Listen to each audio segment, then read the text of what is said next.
بسم اللہ الرحمن الرحیم۔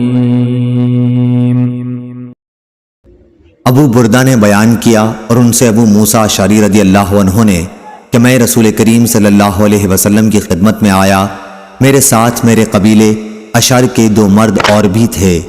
میں نے کہا کہ مجھے نہیں معلوم کہ یہ دونوں صاحبان حاکم بننے کے طلبگار ہیں۔ اس پر آپ نے فرمایا کہ جو شخص حاکم بننے کا خود خواہش مند ہو اسے ہم ہرگز حاکم نہیں بنائیں گے۔ یہاں راوی کو شک ہے کہ حضرت صلی اللہ علیہ وسلم نے لفظ لن یا لفظ لا استعمال فرمایا۔ صحیح بخاری حدیث نمبر 2261۔ عمرو بن یحییٰ نے بیان کیا، ان سے ان کے دادا سعید بن عمرو نے اور ان سے ابو ہریرہ رضی اللہ عنہ نے کہ نبی کریم صلی اللہ علیہ وسلم نے فرمایا، اللہ تعالیٰ نے کوئی ایسا نبی نہیں بھیجا جس نے بکریاں نہ چرائی ہوں۔ اس پر آپ صلی اللہ علیہ وسلم کے صحابہ رضی اللہ عنہم نے پوچھا، کیا آپ صلی اللہ علیہ وسلم نے بھی بکریاں چرائی ہیں؟ فرمایا کہ ہاں، کبھی میں بھی مکے والوں کی بکریاں چند قیرات کی تنخواہ پر چرایا کرتا تھا۔ صحیح بخاری حدیث نمبر 2262۔